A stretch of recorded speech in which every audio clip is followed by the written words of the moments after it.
a huge amount of beauty and order and truth and goodness. It just doesn't sell newspapers, or it doesn't get eyes Yeah. to your feet. Okay? Yeah. It just doesn't do that. So it doesn't get reported. But it doesn't take much to step back and to look and to see that there is a great deal of good there. And combating it out in the world, I always remember what Alexander Solzhenitsyn said. He says, the line between good and evil passes through every human heart. So for anything, you want to change the world, you start with yourself. You change yourself first. There's that little passage in the gospel about taking, the log out of your own eye before you try to get the speck out of somebody else's. So start with yourself, clean up your own life, optimize your own life. If you're a person of faith, get right with God. No? Live an honorable and a just and a respectable life, and get yourself in order before you go out and begin to try to change the world.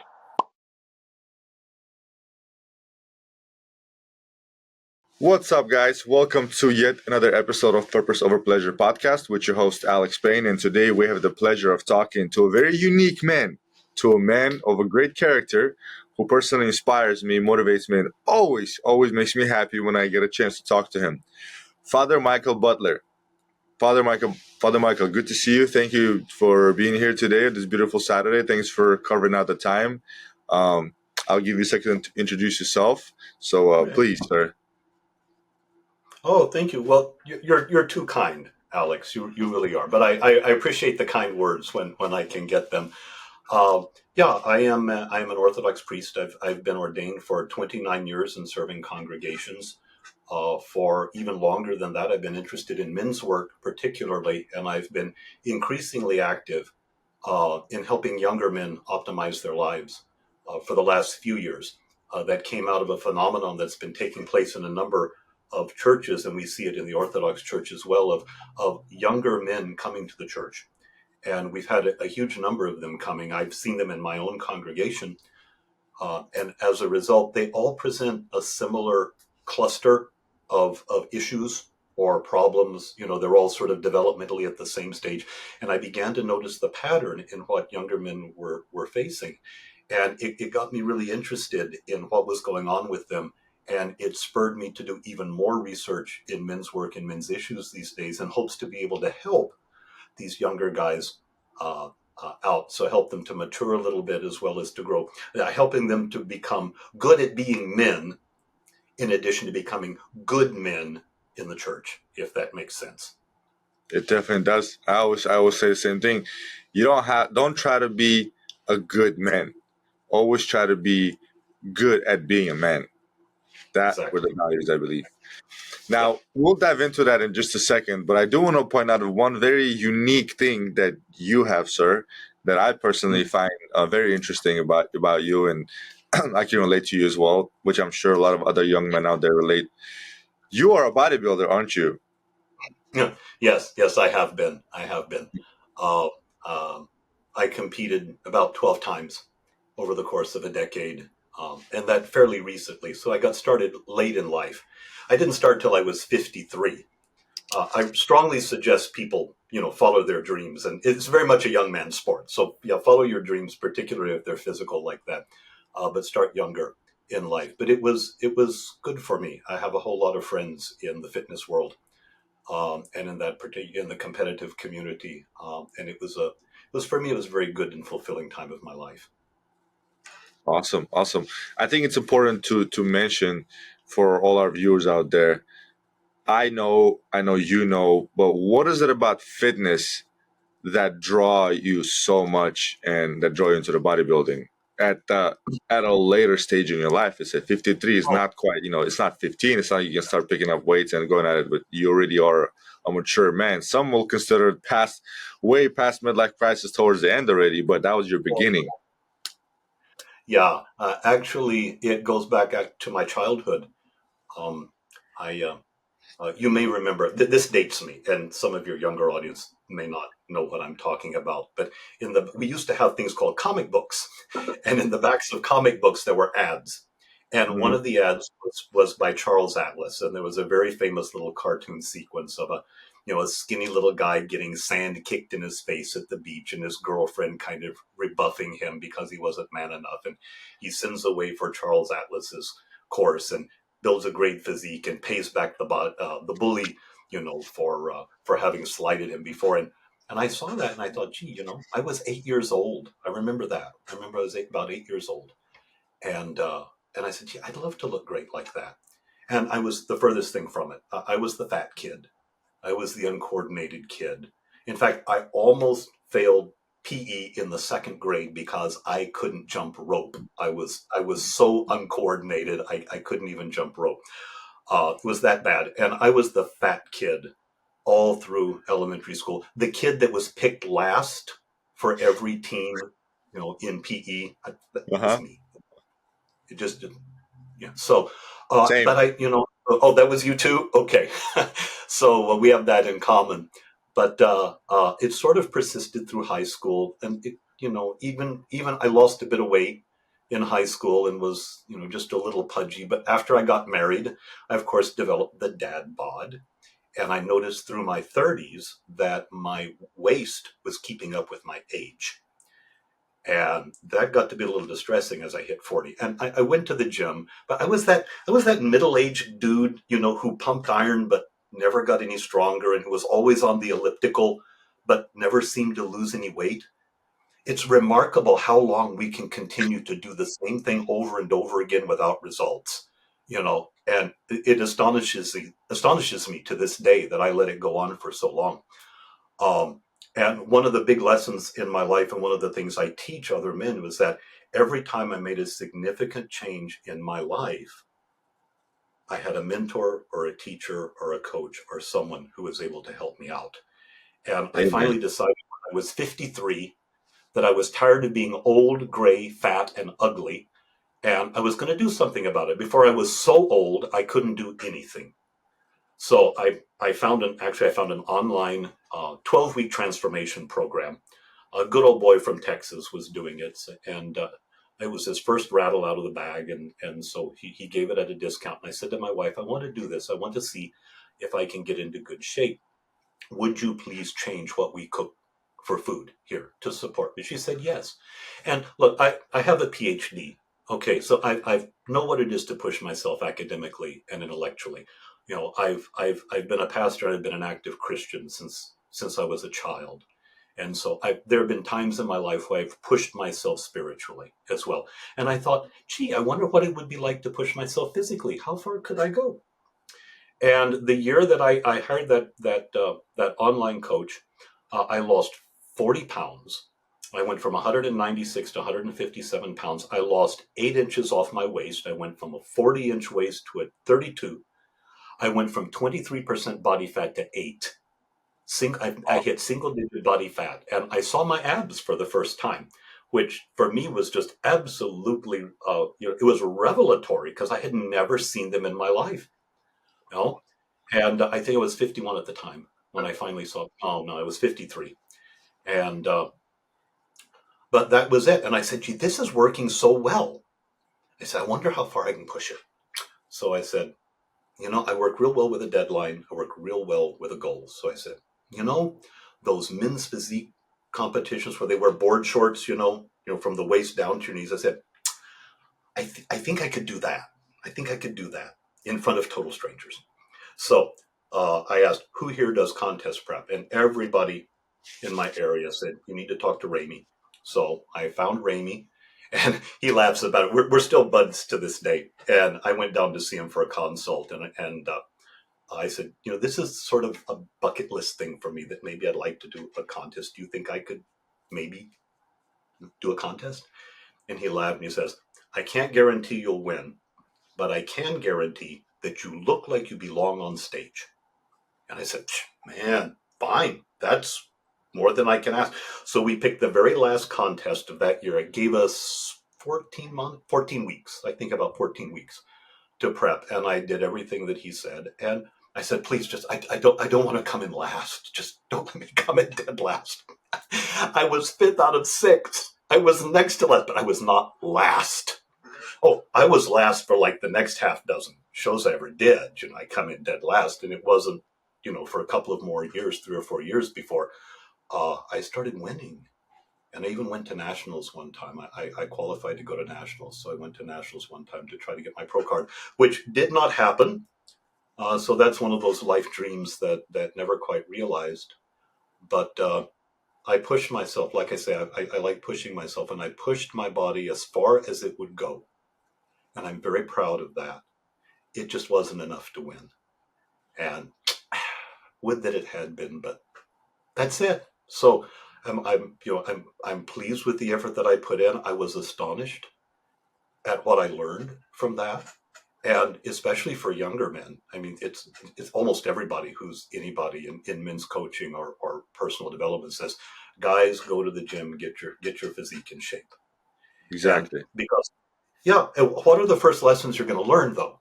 I mean, you're not going to see any change for a month. No one around you is not going to see anything for 2 months. That's the standard wisdom. Strangers won't see anything for 3 months. So Mm-hmm. what is it that keeps you going? What keeps you going is that at the beginning, all of the changes are mental. You Mm-hmm. formulate a plan. You get up and you execute on the plan. You execute on the plan when you don't feel like it because it's a new habit. You go to the gym even though you don't feel like it. You learn to work through pain. From your last workout, it doesn't matter that you hurt. You go back and you do it again.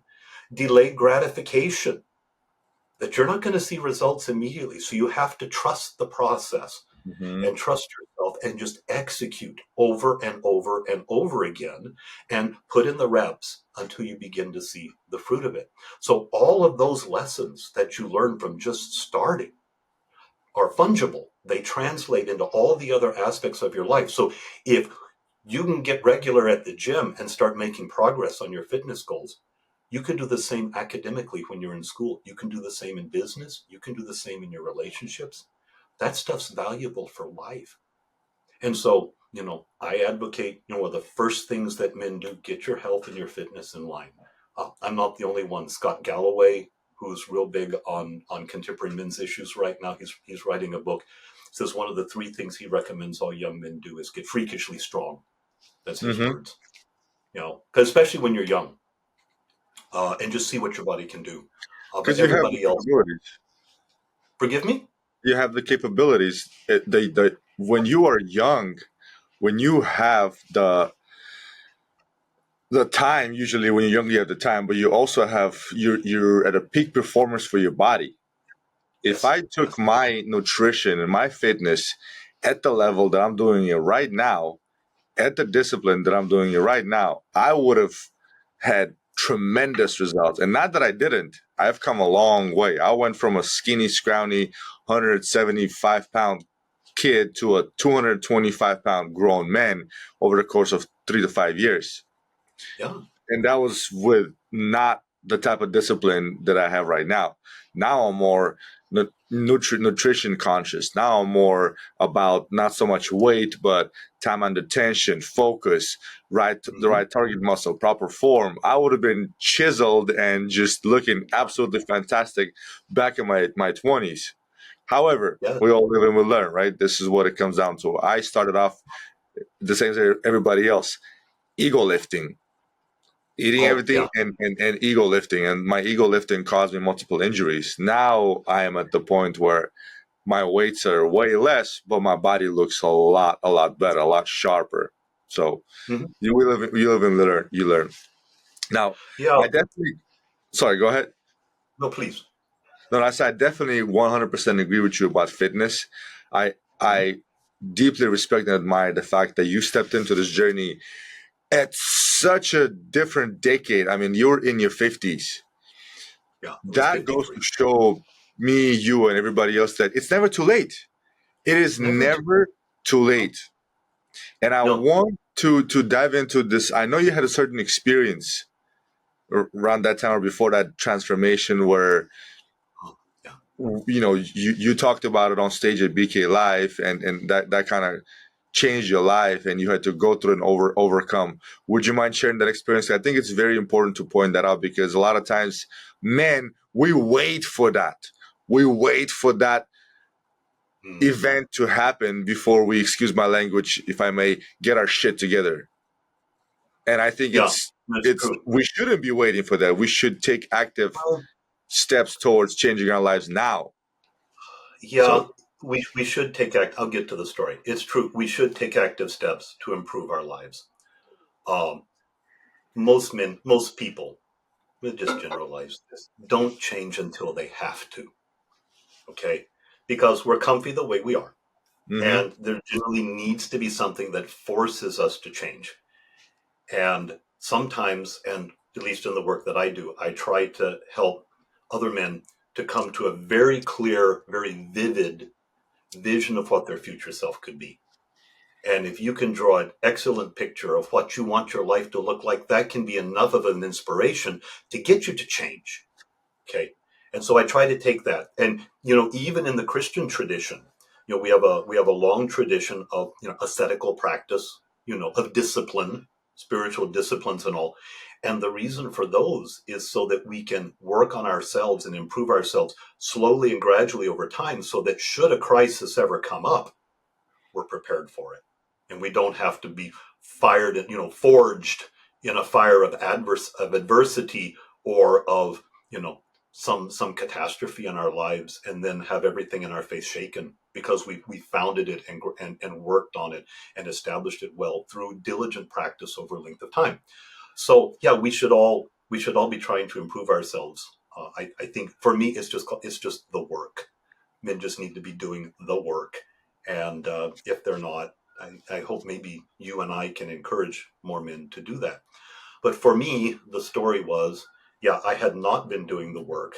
Not only did I have the dad bod, but I had not been taking care of my health very well. I had not learned how to lead well, despite already being nearly 20 years in ministry. I had two teenage boys, the younger of which was having serious trouble. I didn't, we knew he had issues, but we didn't realize how bad they actually were. That didn't come out until much later, and we were kind of astonished that it was that bad. We really didn't know. And so a lot of things sort of happened all at once. There are a series of unfortunate events that happened all at once. And the fruit of it all, or the culmination, was that I kind of fell apart. And I had a panic attack. And the way that looked for me, it was a bad one. I ended up in the back of an ambulance, in a straitjacket. I didn't know they'd do that to you. In a straitjacket, tied down to a board, uh, hyperventilating and crying hysterically on the way to the emergency room. And God bless, Ativan's great drug, calms you down. But I was so bad off. They wouldn't let my wife in to see me until they had calmed me down. And by then I was just completely exhausted. I had run myself in the ground, and I was not doing things well. Classic nice guy behavior. I mean, nice guy in the sense of, Dr. Glover's No More Mr. Nice Guy. I was the poster boy for that. great book. And yeah, well, excellent book. It's one of the first things I recommend to any man, and I'll recommend it to any man who's watching this now. Yeah, go get No More Mr. Nice Guy and see if every page doesn't apply to you. Yeah, tell Yes, me it doesn't. Okay. that book So is yeah, great. yeah. So, after that, yeah, I got a therapist, and he helped me out quite a bit through some stuff. I learned to be a better dad to teenage boys, and that worked better. I learned a little bit better leadership skills, and so my parish began to recover, and to flourish even more than it had before, because it had good leadership and all. But by and large, that was about the time that I realized. Well, it was shortly after that I wrote in my journal the lines that still sort of echo for me today, and haunt me. It was June 29th, 2010. And I wrote in my journal, I have done everything right. I have done everything I was supposed to do, except live my own life.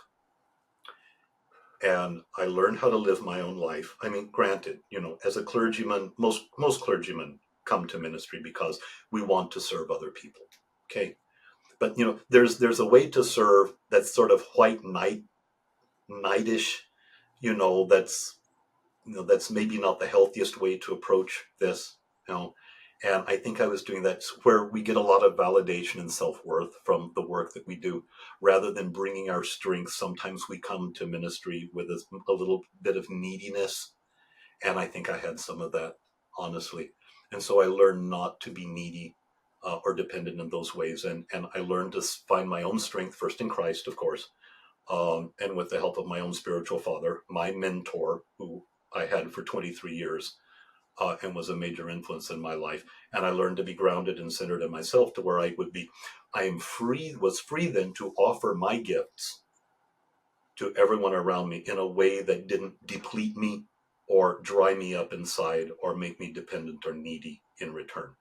And, so there's a degree of maturity that I found there. And my ministry has gone much, much better ever since. My relationship with my wife improved. My relationship with my boys improved. Life has overall been better.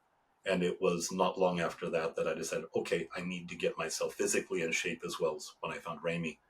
So that was the big turning point. But you're right. I hit rock bottom. Or if I didn't hit rock bottom, that was as close to rock bottom as I ever came. And that was pretty damn low. And it took a while to recover from it. And then in those days in 2010, that's almost like the time before writing, for a lot of the younger guys now.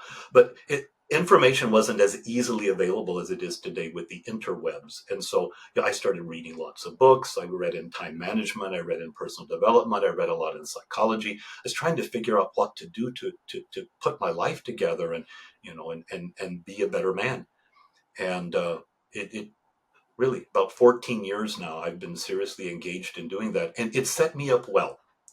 As I said at the beginning of our interview, there have been a lot of young men who've come into my life and where my paths have crossed lately. And I've been able to bring all of that experience, all of that education to bear, and to be helpful to them. I think I've been able to be genuinely helpful to a lot of men, and they're I, better for it. I'm better for it too. I think you're great inspiration to other men, and I do want to dive into that. So you talked about the fact that you do help men. I have a question for you.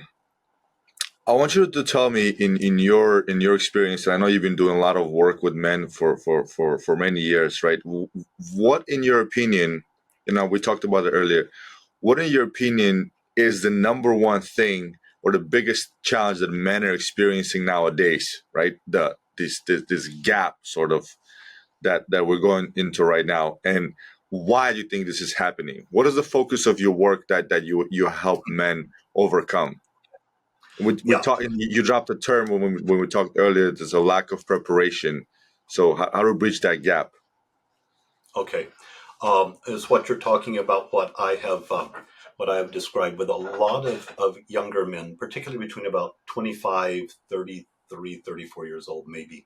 A lot of young guys in there um, seem to come to a point in life where they know they're not kids anymore, you know, but they're not really sure how to grow up. They know they want to grow up. They know they want to live for something bigger and better. They genuinely begin to realize that they want a transcendent purpose or something big to serve or something meaningful to do with their lives.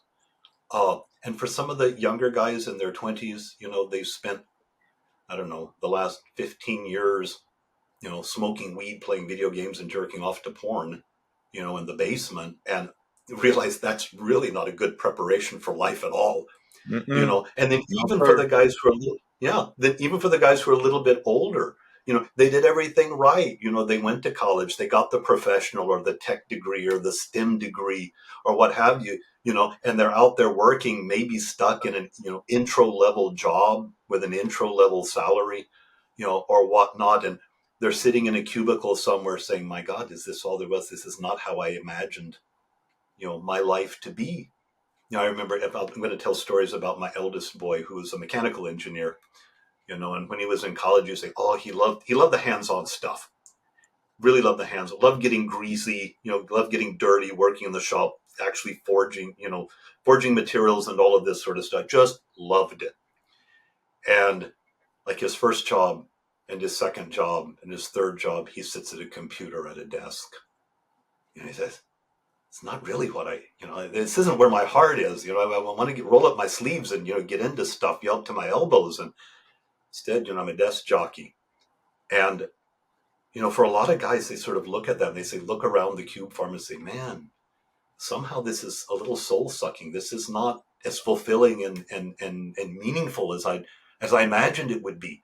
And so they have a little bit of a crisis there, and God bless them. Some of them just sort of throw in the towel early and just sort of say, okay, I guess this is what it's like. And they just sort of, you know, bend under the yoke and trudge along in the paths and, do it, but they lose their souls, and then on the other hand, Oh my I've God! Did you just say they lose their souls?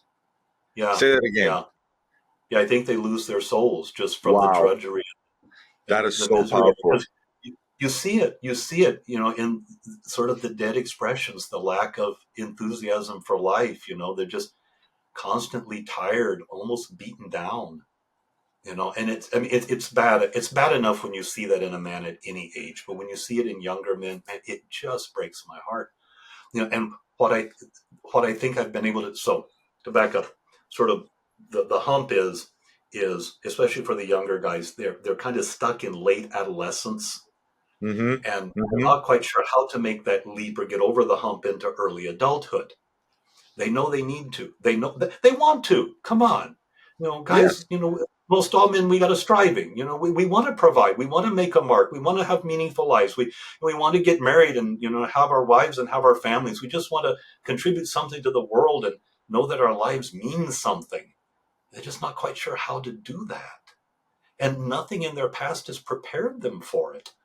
And so this is kind of where I focus my efforts, is try to help guys to grow up, as well as to grow up in Christ, at least the ones who come to the church. Mm-hmm. But help them. They all want to be good men. They're not quite sure how to be good at being men, and Exactly. so I help them along those out with that. You told me something. I mean, what you just said is absolutely fascinating. You said they lose their souls, and I completely agree with you because there's a quote that I heard over a decade ago that changed my life. And Okay. I don't know who said it, but it goes like this: most men live life of quiet desperation. Oh Yes, my God, that is. did that not Yeah, change my life? And when you just yeah. said that That's from. they lose their souls, that is it.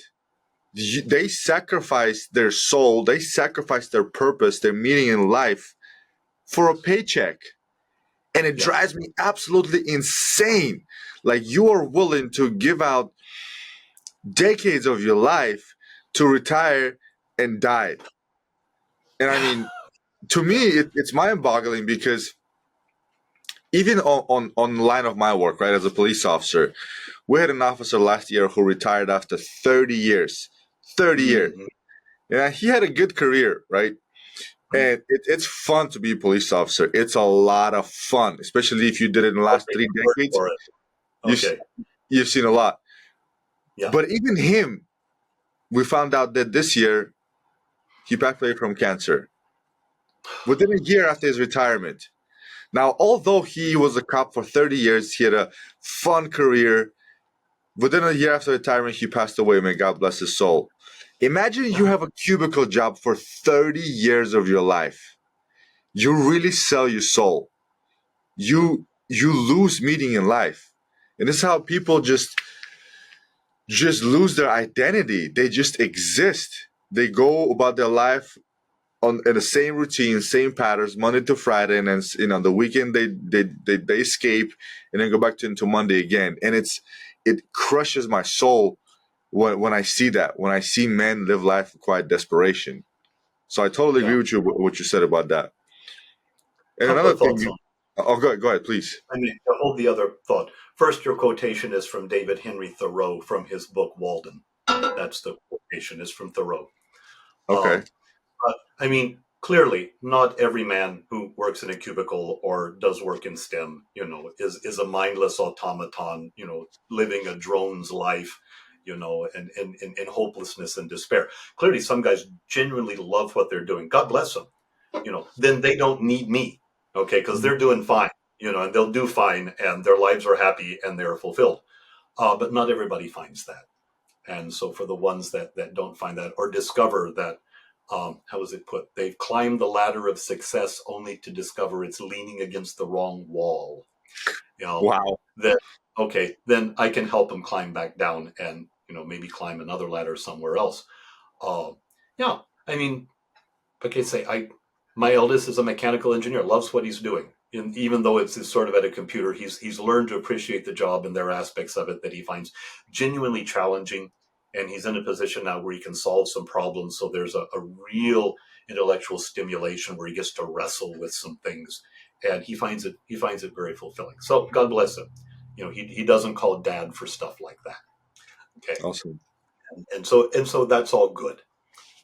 And you had another point.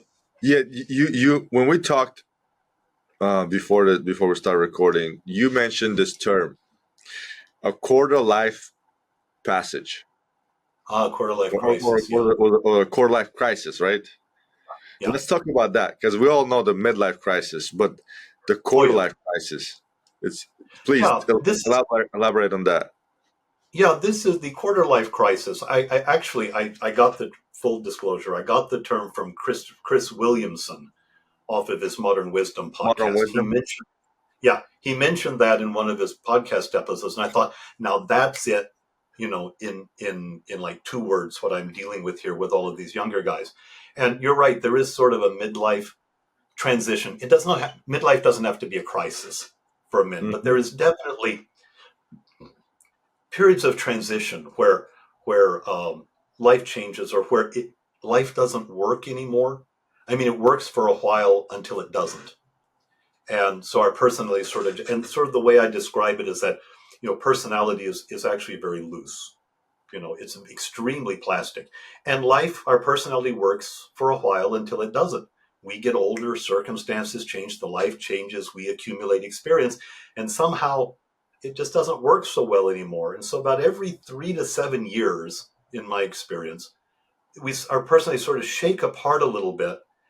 And if we do it well, we come back together, but we're a little tighter.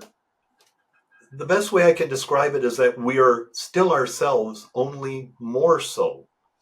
Somehow everything a little tighter, a little more integrated. We're a little more ourselves, and a little more sense of identity and all seems to come out of it. And for a lot of guys, one of these happens, like I say, late 20s, early 30s, when life just didn't work anymore, and we need to do something else. Um, I have some speculation. I'm still thinking on this, so please don't quote me on this.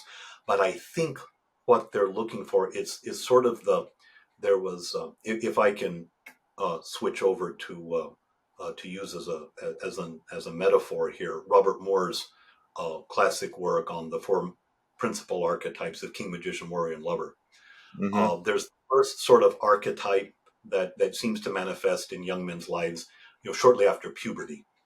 So the teenage years. So that's the hero. Excuse me, it's not the hero. It's the warrior archetype that comes online about then. And that's that whole sense of aggressive drive, of wanting to go out into the world, of burgeoning independence and all that every young man has. That's when teenagers start hanging out on the street corner, or pushing boundaries and stuff like that, and getting into a little bit of trouble because they need to find themselves. They're sort of pushing the edges and the boundaries a bit.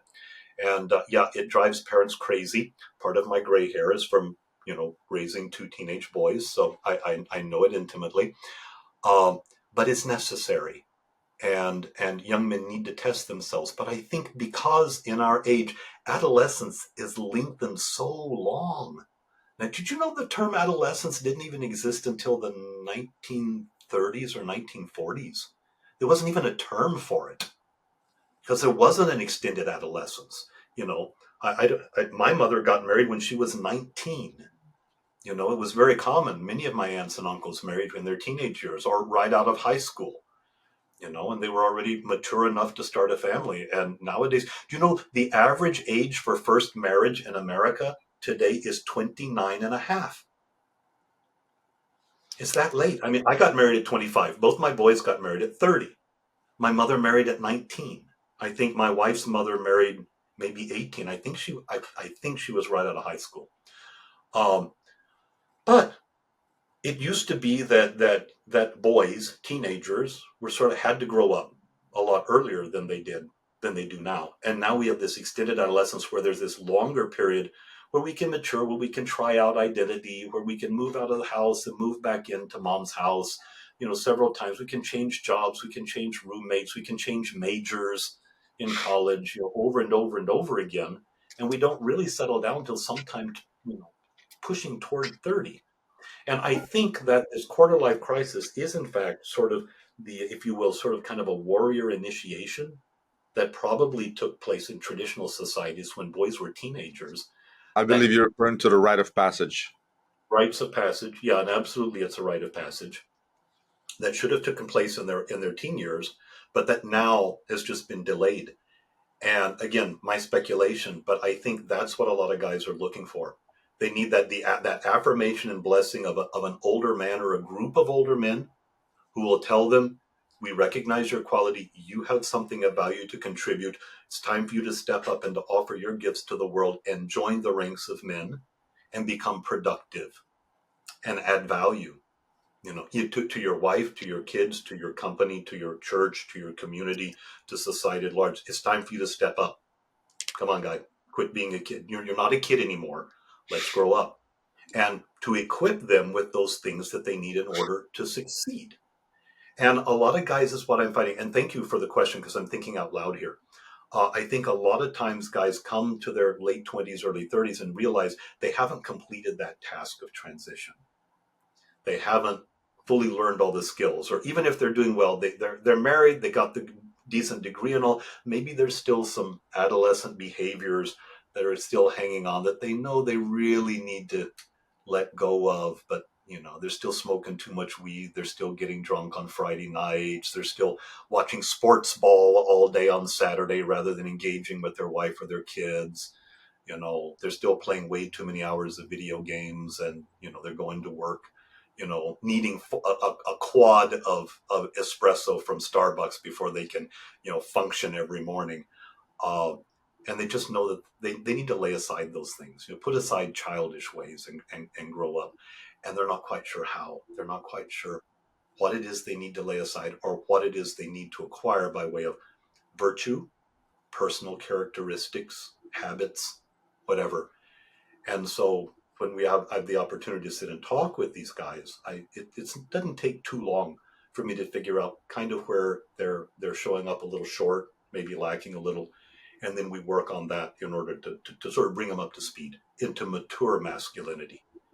And when they get a clear vision for their lives and find something genuinely transcendent to serve, and even if they spend the rest of their life staring at a computer screen in a cubicle somewhere, there's still stuff that's meaningful in their lives Hmm. that gives them joy and peace, and they can find their contribution, find contentment in their work and outside of their work as well.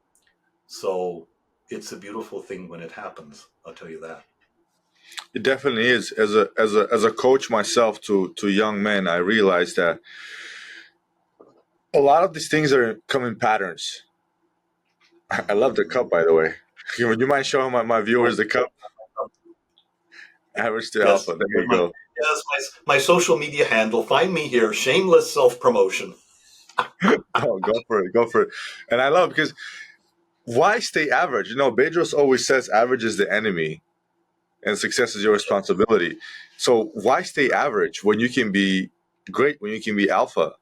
One of the things that Yeah. I noticed, working with these young men, coaching these young men, and obviously in my career as a law enforcement officer, and even before that, doing my research work in graduate school, right? I wrote my thesis on a certain subject that was related to criminology. So I was worked in areas where there was gang infestation and gang presence. And as we all know, usually the areas that are gang infested and have a lot of gang crime are the areas that don't have fathers in the households, are the areas where single mom households where you have a lack of proper, mature, healthy masculine figures, and instead you have these boys or other men or uncles or cousins or other men that these young men look up to, but they look up for the things that we all as young men yearn, right? Respect, Well, love, honor. connection, right? Being Yep. somebody who can be a mentor. But unfortunately, these are not the right role models for these men.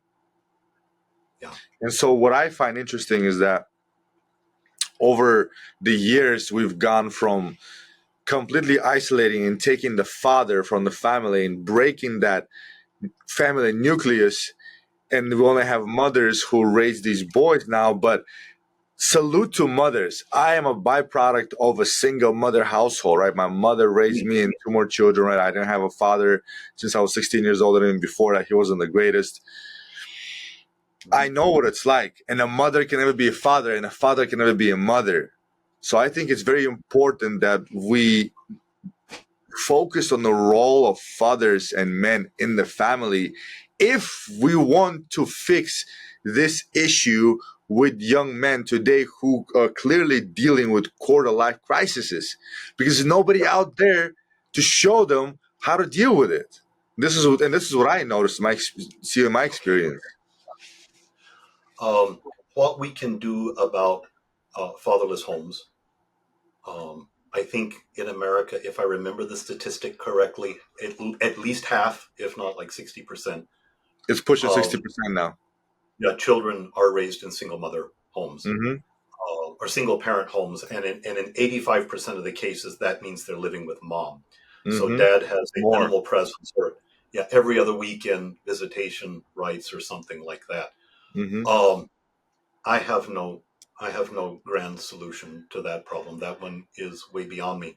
But what I do find, and the situation I find myself in too, is that one of the things that comes when young men, even in the rites of passage when they're young, it always involved the other men of the village. I'm going to say something that's going to upset a lot of men here, but Go ahead. I do not think it's possible for a father to initiate his own son, Mm-hmm. because part of initiation is not only separation from mama, it's also separation from daddy. And you can't separate from daddy if he's right there running the show. Okay? So initiation always involved all of the men of the village. And I think there is a place for all men to be mentors and teachers and coaches and to have a positive influence in the life of all younger men. And I think that's where we can really make a significant difference. Families, that's too big for me even to get my head around. But like I say, in my role as a pastor, I get all these young men who come to the church. I can speak a word to them. I can do that. I can be encouraging to them. We can meet for coffee and do that. If you've got nephews, you know, out there, you can do that. If there are all kinds of younger men, and yeah, I know some are thinking that's easy for me because I'm the venerable gray beard. I'm 63 years old and I'm an old dude, so I get to play elder. And sort of one of my shticks on my social media is that I very often say stuff you should have learned from your dad or from your granddad. So I play the role really well, but you don't have to be older to do this. Do you know how much it means to a high school guy if a guy who's college age praises him or gives him a word of encouragement? That means the world to a high school age guy. Why? Because he can't imagine being 63 like me. Oh, he's an old dude. What does he know? Okay, boomer. But a high school guy can imagine being a college age guy. That college age guy is exactly where that high school guy wants to be. My God, he's got his freedom. He's got his driver's license. He's able to drink, whatever it is. He gets to live away from home, get away from his parents and all that. Gee, what a fabulous life. And so when someone even just a few years older can be a blessing to a younger man, this is stupendous. And so don't think you're too young to offer a word of encouragement, that you're too young to mentor an even younger guy. No, you can. Just take an interest, be encouraging, be uplifting, be positive influence in his life. Sometimes that's all it takes. It doesn't necessarily take massive involvement. I mean, if you've got the time and the opportunity to invest in other men, in younger men, or to bring, even if they're maybe older or the same age, you bring your expertise or your experience and add value to their lives by giving away everything that you've got. This is a beautiful thing to do. And we all have something to give. Every one of us does. I agree. I learned I learned a long time ago as a pastor, you listen very carefully to what people tell you. And I've learned huge amount, even from very young people, from their own experience. And I learned how to be a better pastor and a better father from talking to other people's kids. So yeah, we all have something to offer. So don't hold back on your gifts or be shy about that. I'm not saying be obnoxious about it and offer your advice where it's not welcome or just, shove it in people's faces. But if there's an opportunity gently to say, hey, have you ever thought of this? Man, that was a real sweet thing that you did there. Man, sweet skills, bro. You know? I do that all the time in the gym. I watch other people lift. I don't care who it is, old, Yeah. young. If there's some guy putting up huge weight, I'm just in awe. I just stop what I'm doing and watch it and always have at least a thumbs up when they're done. Because it's beautiful and it's an accomplishment. And you know, I don't mind acknowledging. It takes nothing away from me to acknowledge greatness or skill, competence in another man. Yeah. It takes zero effort just to Take give a zero. compliment to Yeah. somebody. No, So so largely, I think that's what we can do. Like I say, fathers. I don't. Yeah, fathers be engaged. Duh. In the life of your kids, but fixing marriage and all that's no too big. But if we're open to it, as you probably experience yourself, if you're open to it, there's an opportunity almost every day to speak into another man's life. Maybe it's just the guy standing behind you at the checkout line at the supermarket. You know, hey, how about it that goes, team? it goes a Yeah, long way. No. I those recently are had an very, experience. I'm sorry, go ahead. yeah, no, No, I was it, gonna, it really goes a long way and builds a little brotherhood and all. Yeah. it does. It does. I recently had an experience. I was a Bedros at the mastermind class, and Okay. we were talking, and I've been around him and following him and going to his events for a few years now. But back when I started, I was a different person. Now I became who I am today. And I remember staying there and I'm talking to him and I'm telling him something. And as I'm explaining something, he replied back. He's saying, "Wow, I'm proud of you, man." Yeah. But I kept talking because I'm trying to tell him something and I explained something, and my brain registered that compliment that he gave me. But I And you continued finally trying to tell get, him something. And yeah. I remember, we talked after the event. I'm driving home and I'm reflecting on the event now. And I remember that. And my brain registered that. And it hit me that that is the Mhm. closest thing that a person who's the closest thing to a role model of a father that I had told me Yeah. that he's proud of me. To the point Yeah. where I have never heard that in my life. I am not used to it. I've See, never registered it. My father never told me that. So when he told yeah. me that, I ignored it. I just continued telling him about something else. Only later that I thought about, like, oh my God, that is the closest thing to a father figure who told me that he's proud of me that anybody ever said to me. And it made me feel proud because Yes. I look up to him because he's my role model, and I listen to him, and I remember I follow, I try to understand and learn and from Bedros. So Hmm. it's so crucial to acknowledge that, and I'm very appreciative of that because although I'm a man, I'm a 35 years old man, right? I've had my rite of passage. I figured out who I am. Not that I needed it, but it was so comforting to hear that, and I'm glad that I processed it later and I acknowledged that, and it was how important it is, and it also showed me that I can be that to somebody else. You are that to somebody Yeah. else. And what I Yeah. say, well, like you said, what I can tell another man, a teenage man or a man in his 20s, can really impact their life. Oh yeah. Oh yeah. To Yeah. me, And no, yeah, please. and for you, being in a position of authority as a law enforcement officer, you know, in uniform or out. But my God, what a beautiful opportunity you have positively to affect the lives of other people. Yeah. I try. I Yeah, try. Well, it's fantastic. And you're right. We so few men hear it. So yes. few men hear it. Men are desperate to hear that kind of thing. And, they're like thirsty for it. Yeah. Because there's really no fathers out there. And I tell you this as a police officer, the lack of fathers in the households is already a pandemic. And Oh, then yeah. out of the fathers that you have in the households, not many of them are the right role models. Not many of them. And it pisses me off to the bottom of my heart when I see these overweight, fat, obese dads walking around with kids who are also looking the same. And then they have the audacity to say that I love my children, I will die for my children. But bro, you don't love your children, because if you did, you would be an example to them of what not to be, so that when they approach their core life crisis or even before, they don't have to go through all the bullying, all the making fun of it, and they have all the tools necessary to succeed in life. So no, cut the crap. You don't love your children. Let's be honest with each other. This, I think you pushed it a little too far. I would not go that far, but how there are so? ways that you could do better.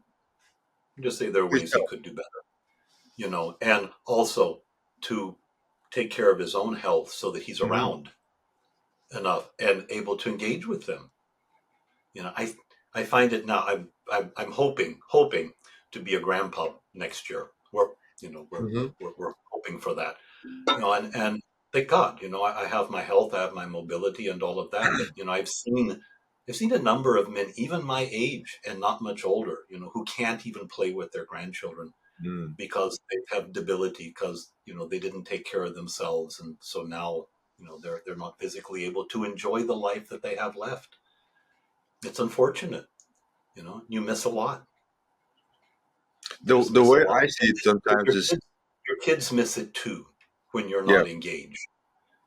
My own stepfather was not that engaged with the things that I enjoyed while when I was a child still at home, and very rarely came to see me march in band or a concert or anything like that. And I just wasn't interested. And I look out and see other my friends' parents there smiling and cheering and clapping and stuff like that, and Do you my think mind, showing up matters? yeah, it does matter. You got to show up, and show up physically, literally show up, but metaphorically, just be there, be present. You're not there with your kids. Like I say, if you're laying on the couch all day long Saturday watching sports ball while your kids are running loose and you aren't doing anything with them, yeah, it's not parenting.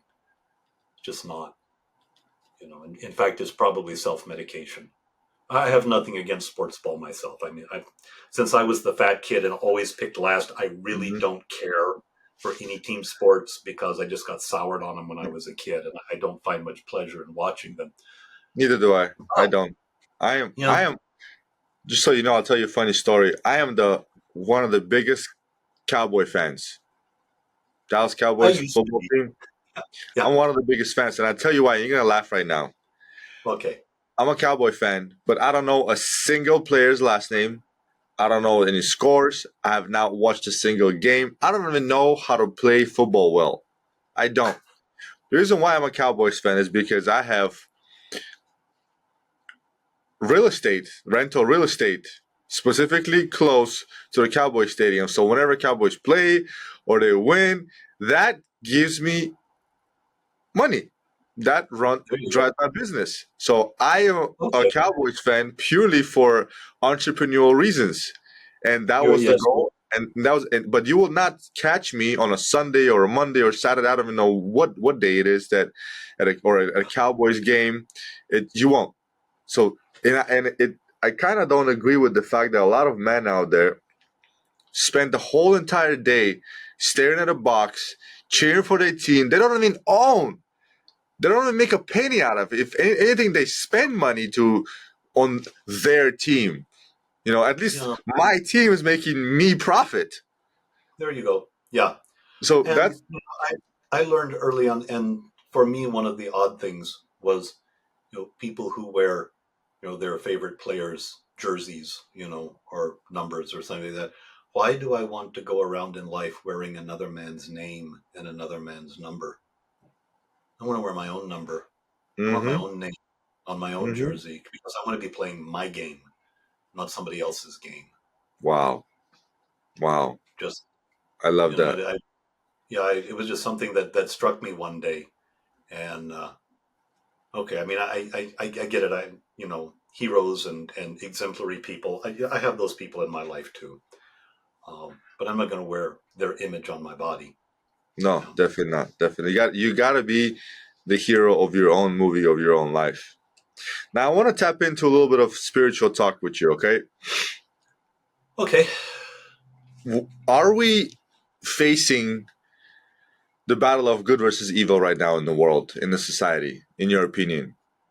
Because Oh, always. it seems like That's over the last decade, it's just become so incredibly obvious. And I'll give you an example, right? Do you know what raves are? A rave? raves. I've heard of raves. Yeah. Okay, it's a big place where it's like thousands of people and loud music and et cetera, et cetera. Yeah. It's a concert. Yeah. So last I time have a I have a friend in I have a friend in Denmark, not in Denmark, a friend in Holland. Mhm. Yes, who's told me that there's nothing on earth like being high on ecstasy at a rave with 10,000 screaming people. Wow, Um, yeah, that's crazy. But so I've declined the invitation, by the way, but yeah, I'm heard they're quite wild. yeah, I don't think you need to take ecstasy to enjoy music. But I saw last night. I went to a rave event, right? Okay. It's a Halloween event. It's hosted once a year. It's very big, tens of thousands of people. And since I'm a big fan of music, like I grew up listening to certain kinds of music. It's called house music, EDM, and I like Halloween, and so does my fiance. We dressed up. We went to the event, to this rave, because my friend invited me. We got some good access tickets. Last time I went to this event was 10 years ago or more than 10 years ago. Now, going into this event, I saw some drastic differences. Some of this was the same, right? Same people, same young kids doing ecstasy, drugs, and high off of their mind. Just that's always been there. It was there 10 years ago. It's still there. What I did notice is this. Okay. Number one thing I noticed is that there's a lot less fit men at these raves, because a lot of times at these raves it gets hot, a lot of people, a lot of men take their shirts off. So when I was at the last time 10 years ago, there's a lot of good fit men out there, the shirts off or wearing tank tops. This year when I went last time, first of all, a lot less. Also want to point out there was a lot more people who were heavy set, a lot more. Hmm. And the last thing I want to put out is this. During these shows, obviously we've progressed over the last 10 years. We have holograms, we have the special effects and lights. These Yeah. shows, Yeah. and I saw a lot of what you call, what I believe was sort of like worshipping stuff.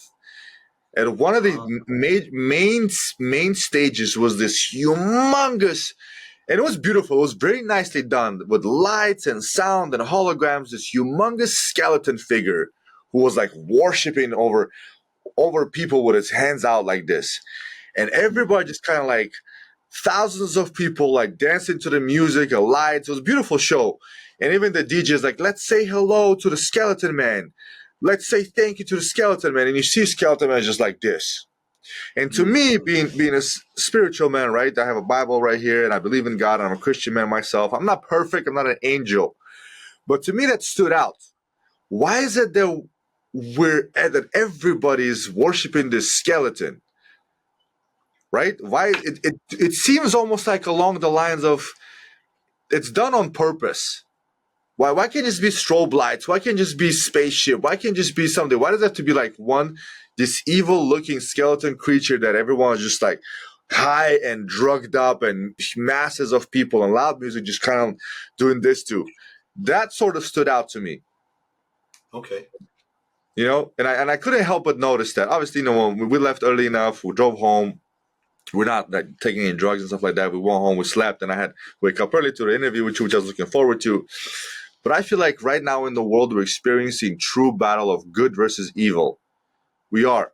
because we've come to the point where the evil is at the door, and they're trying to take over the society by eliminating men, eliminating fathers, eliminating religion, right? Taking away God from society and just creating this chaos in people's lives and in people's hearts.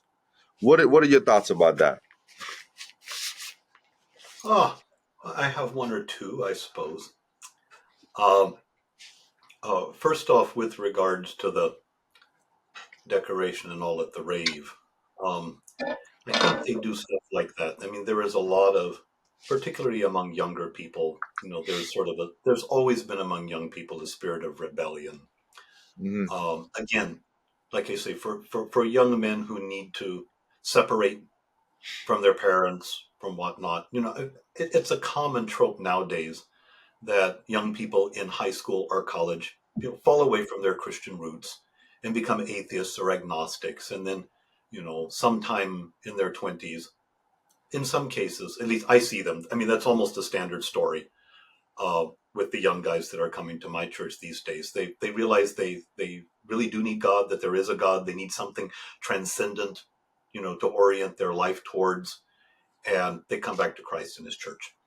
So there's always been that sort of spirit of rebellion. So anything that kind of mocks authority, mocks correctness, mocks beauty, truth, goodness, being, justice, anything that's sort of a divine attribute is going to get a play, particularly among young people, because um, you just have to react, something to react against. You have to uh, raging against the machine, I suppose. Yeah. uh, Order. So, okay, I get it. I kind of know what they're doing in that respect. And yeah, it's kind of unfortunate. And everybody, it has to be shocking somehow. When I was a kid, I remember as a teenager, Alice Cooper was shocking with the makeup and the hair and all of that. And Kiss was like astonishing to our parents and to us too, and they did that stuff on purpose, precisely in order to, get everybody's gander and sort of stick it to the man. So I understand it. And it's sort of say I'm old enough to appreciate that young people always do that. So, okay. With regards to broader evil in the world, um, I don't think it's worse now than it has been at other times. I really Mm. don't think so. Maybe this is a function of age. I've just seen stuff for so long that there has always been good, there has always been evil. I don't want to repeat sort of the order and chaos thing that Jordan Peterson speaks so eloquently about, but we've kind of always had both. And sometimes it looks a little worse, sometimes it looks a little bit better. You can become obsessed with the evil in the world. I don't think that's healthy. And I think what maybe gives the impression that things are worse is because it is so universally accessible through social media and the internet. You know, when I was younger, we did not hear about every tragedy that happened around the world. And now, if there's any tragedy anywhere, it's blared across us. It's really very overwhelming to consider the misery and the tragedy and the horrors that beset nearly 7 billion people right now. It can get you kind of down. And also, I've noticed, particularly in election years, because the media, of course, puts anything that'll get eyes on media is going to be promoted. In the old days of newspapers, they said if it bleeds, it leads. And so anything that's controversial, anything that's going to cause people to be offended is going to be played up to the hilt because it gets viewers and that's how they make money. And in election years, especially, they've gotten very, very polarizing. But it's not new. I remember, I'll tell you this, some pastoral experience. 8 years ago, it was about this time, 8 years ago, that was when Trump and Hillary were battling. Yeah, when Trump and Hillary Clinton were engaged. It was before the election, so it's campaign season, like right now, when everything was all up and fervent, and all the ads were political and all. I started noticing a peculiar thing in the confessions of everyone who came to me for confession. People began confessing to hate. I said, "What is this?" No one. Very rarely would anybody just come and say, "Oh, I'm mad at somebody." Sure, okay. we're all mad at people now and again, but no one hated anyone else. And it astonished me because I'd never heard it in such terms. I hate Trump. I hate Clinton. I hate Muslims. I hate these people. I hate those people. I mean, it was enough to where it really piqued my interest. And I said, what is going on here? And I realized that it was probably just the election cycle that had gotten everybody so worked up and everybody's anxiety was so high. They were confessing. Where did they learn to hate? Who taught these people to hate? Certainly wasn't me. They were getting it off of the TV and off of Mm-hmm. social media. And Mm-hmm. there was also a real spike in self-medicating behaviors, that are sinful, porn watching, getting drunk, getting high, other things like that. There was a real spike in that. And I realized, I could have said, oh, people are getting worse, but no, they were trying to numb out. They were trying to deal with anxiety and fear and a chaotic world. And if anything, I think the chaos is stirred up a little bit more or is more apparent just because it's a lot more visible to us. And that's what's being promoted. There is still a huge amount of good in the world. There's a huge amount of beauty and order and truth and goodness. It just doesn't sell newspapers or it doesn't get eyes Yeah. into your feet. Okay? Yeah. It just doesn't do that. So it doesn't get reported. But it doesn't take much to step back and to look and to see that there is a great deal of good there. And combating it out in the world, I always remember what Alexander Solzhenitsyn said. He says, the line between good and evil passes through every human heart. So for anything you want to change the world, you start with yourself. You change Mm-hmm. yourself first. There's that little passage in the gospel about taking, the log out of your own eye before you try to get the speck out of somebody else's. So start with yourself, clean up your own life, optimize your own life. If you're a person of faith, get right with God. Live Mm-hmm. an honorable and a just and a respectable life, and get yourself in order before you go out and begin to try to change the world. And I think if we start there, we can make a good beginning. And even if we don't, I have influence in my family, I have influence in my congregation. Beyond that, a little bit on social media. I can't change the world. So I do what I can. A story. There was a story of it's a Jewish story. This rabbi was ordained. And this is a couple of centuries ago. He said, ordained. Now I can convert the whole county. And he worked for years to try to convert the whole county. He's in the old country. He realized he couldn't. Well, I'll at least convert my village. So he worked diligently to try to convert. He couldn't convert his village. He says, well, I'll convert my family. And he worked diligently to try to convert his family. And in his old age, he says, Lord, I tried to do what I could, but in the end, I couldn't even convert myself.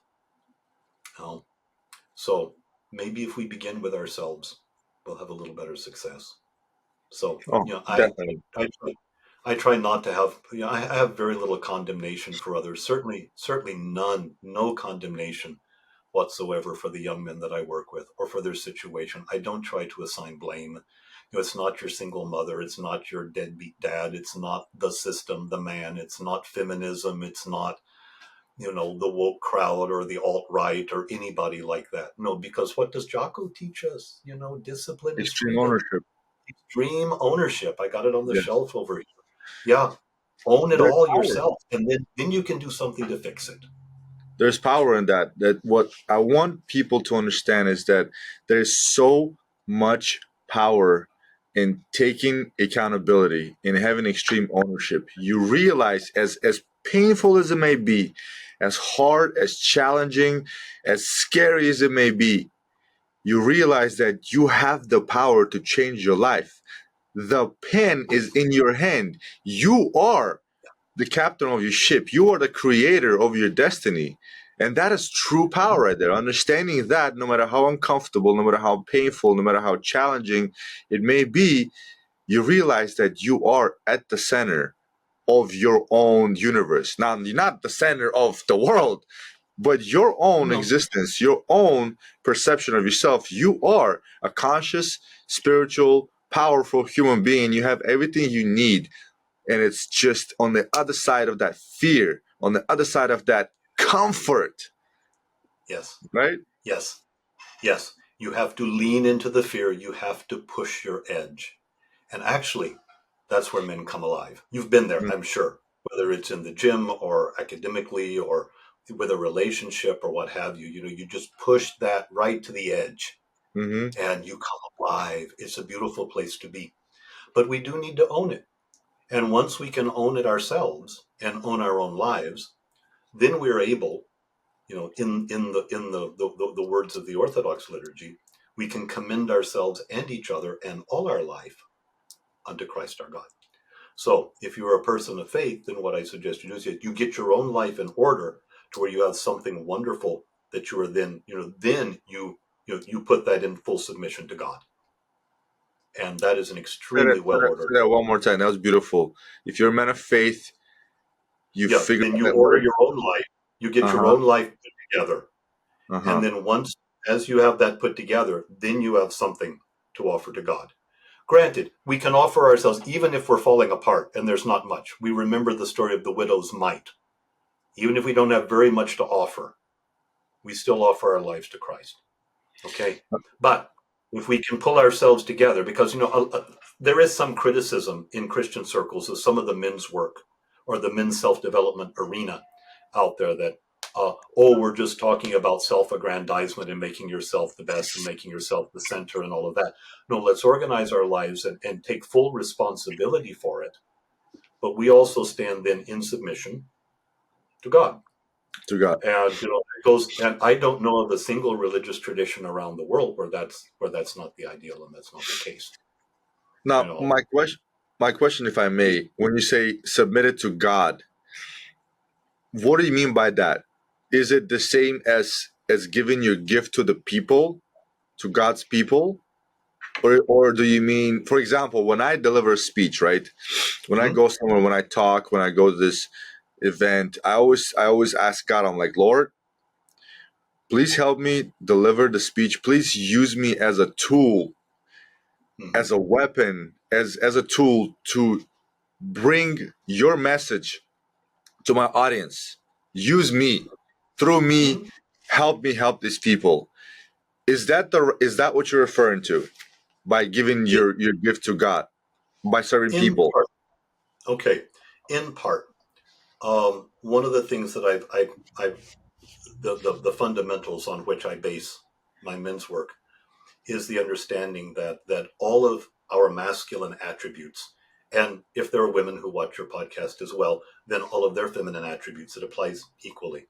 But since I deal almost exclusively, my followers are like 93% male. So if I speak Yeah. to men and about men, that's the reason why. But all of our masculine attributes are given to us by God. They are a gift, part of our endowment by God, for which we should be grateful. And then that's part of it. So when I say give it back to God, I mean to be grateful for everything that we have been given and for all of the talents and the abilities that we have. Be grateful to God in gratitude and thanksgiving. And then also then, because we're grateful that we have received these things, then in turn, we turn and we offer those gifts to everybody else in the world. So we offer, our masculine strength to our wives, to our children, to our communities. Okay. And I think that's the way that we properly use the gifts that have been given to us, and we use them in service to others. Because I think I said this at Bedros Keuilian Live as well. This is a common phrase with me. It says a lot of men think that fulfillment comes, between a woman's legs or at the bottom of a bottle or at the end of a joint or You another did say level that. in a video game, or something like that. No, fulfillment comes from meaningful responsibility in the world and Correct. genuinely giving yourself to others. That's the most gratifying thing I have ever done. And as a priest, I get to do that. Often enough every week is to offer those gifts. In my own in Thanksgiving. But I think that's it for life. But even that is lived out individually by each of us from our hearts. Giving genuinely. So we've been given a gift. It's the parable of the talents. We've been given this. Multiply it. Give it back.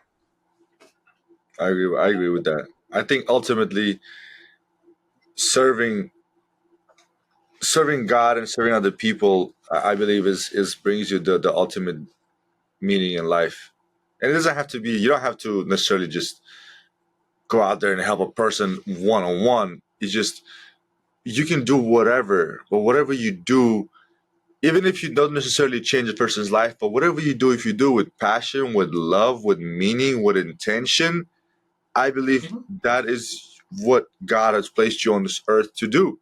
Because you might do something that does not deal with the person directly, right? You might be assembling a wheel on a car or something, or an engine on a car. Yeah, you're not helping the person directly, but you're building this car that will help somebody or help you, or just Mhm. somebody will share the knowledge which ultimately will be passed on to somebody else. And that I believe is meaningful. It's the meaning of life, to help other people.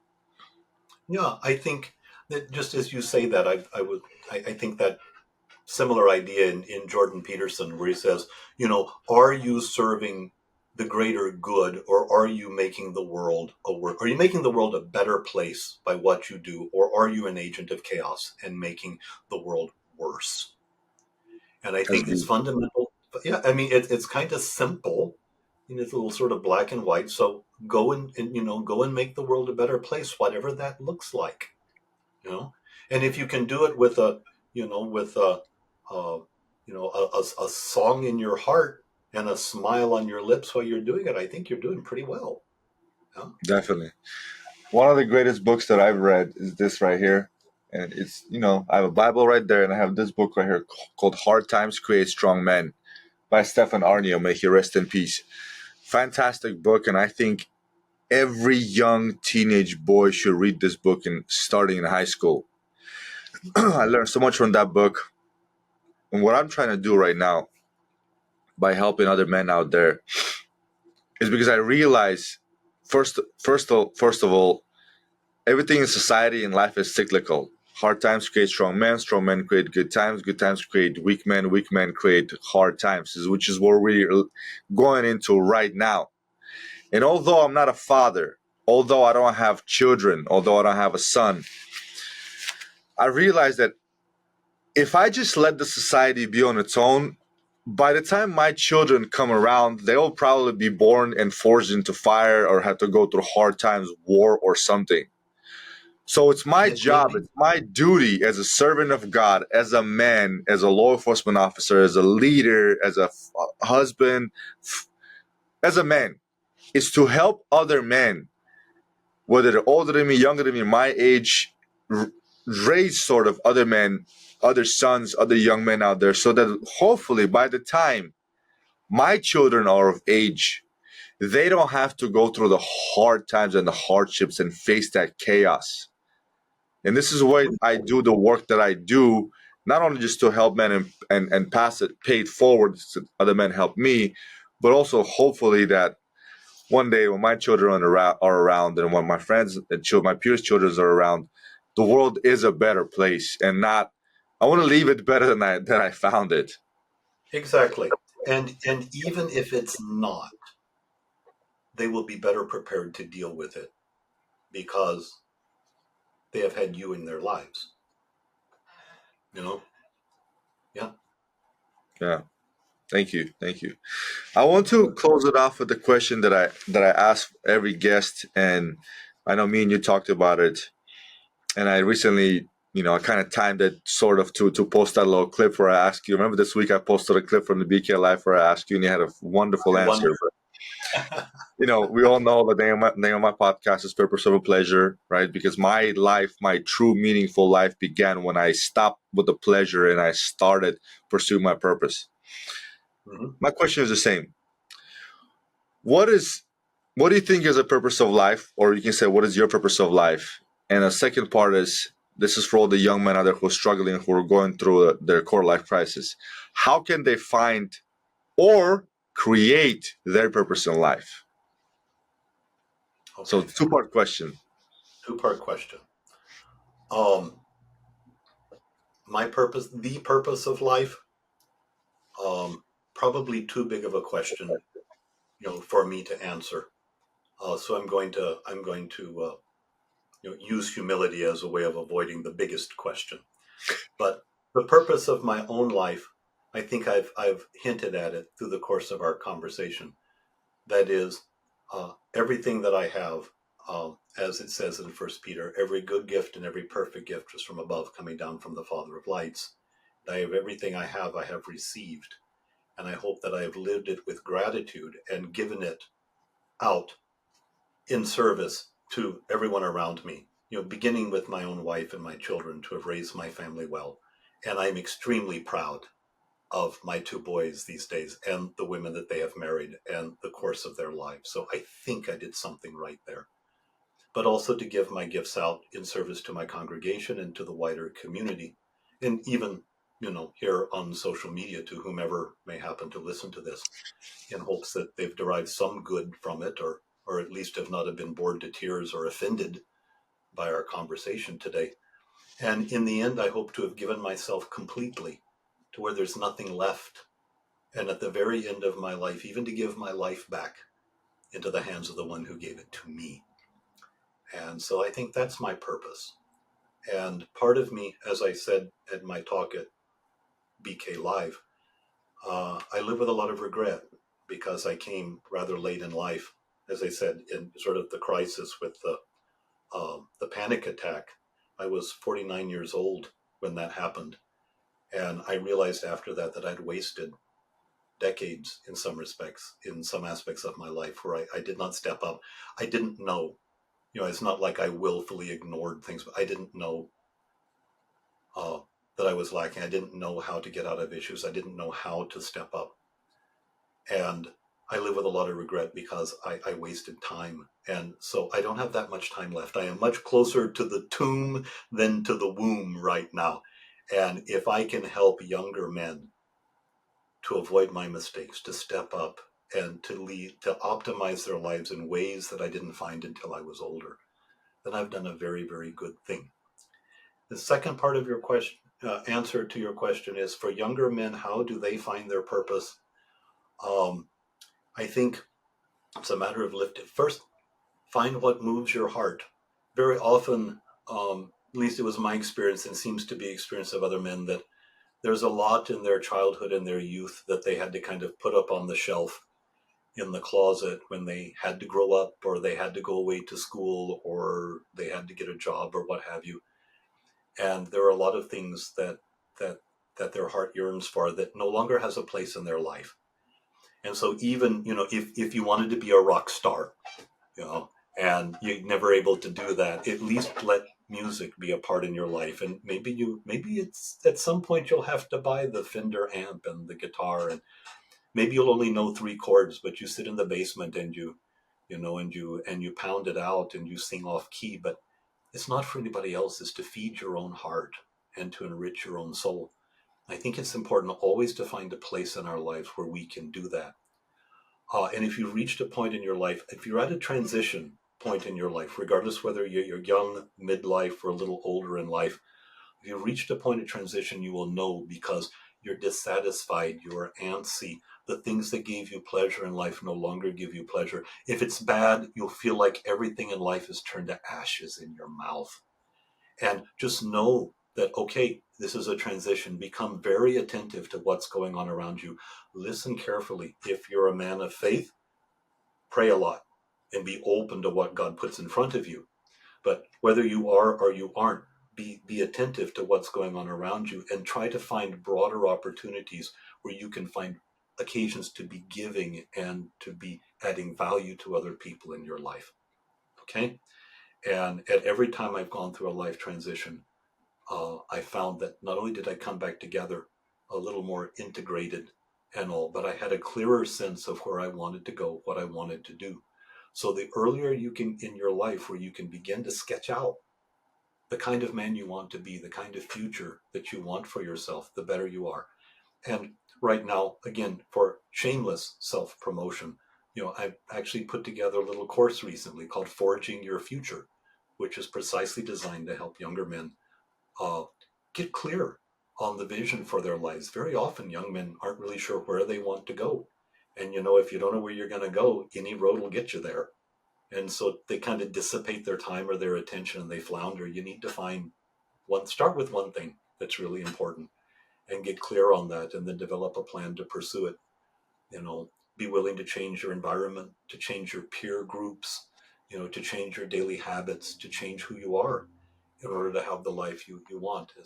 I remember my daddy telling me when I was a little boy, if you always do what you've always done, you'll always get what you've always got.